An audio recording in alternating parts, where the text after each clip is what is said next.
So I have a couple of mentors. I talk to them. They give me advice and all of that. You cannot start up a business on your own. Most businesses that you see started from somebody helping somebody to navigate through that particular business.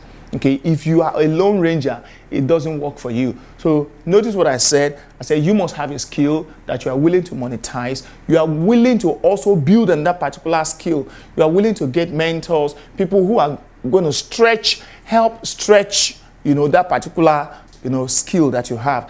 And then very, very important, you must get books in the area of that particular gift or that particular, field that you really want to go into. Get books, go online, make research, do a whole lot of stuff, talk to friends. A lot of them will tell you, what's wrong with this guy? You think you really can't do that? They're going to try to put you off, especially when they see that, you are trying to get ahead, of them, as it were.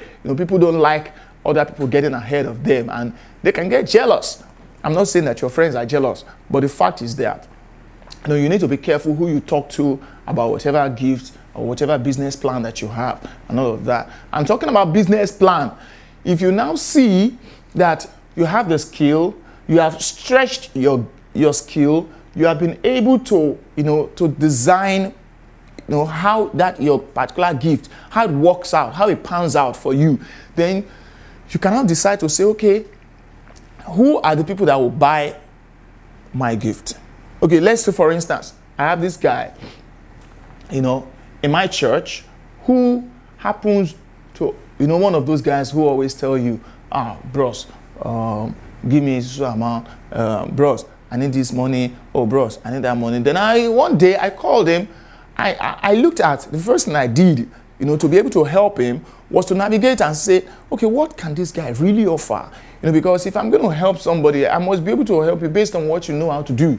So I sat back and I said, what can this guy really do? And I saw that, Ikenna, can really iron very well.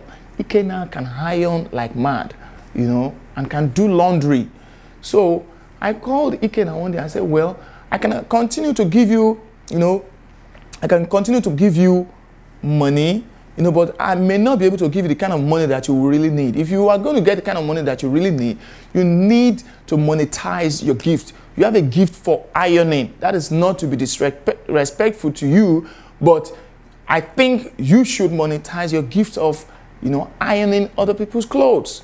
Okay, he said, how am I going to do that? The first thing that comes to mind, because as human beings, we are negatively shaped. We are negatively structured such that when you want to go into a particular thing, the first thing that your mind tells you is the impossibility of that particular thing. So your mind begins to tell you, where are you going to get money to get a shop or to rent an office, okay, as it were, or where am I going to get the money to get the equipment? The guy was telling me, oh, Brother Solomon, I'm going to need money to rent a shop, and I'm going to need money to buy this equipment. This particular equipment costs like this, it costs like that, it costs like this, and stuff, and continue on and on and on. And I allowed him, because I have a listening ear. That's also part of my gift. Then I allowed him to finish, and I told him, oh ha, like we say in Nigeria, say oh ha, okay? I told him, I said, you don't need money for anything. He was shocked. And I said, yes, you don't need money for anything. You take it from me.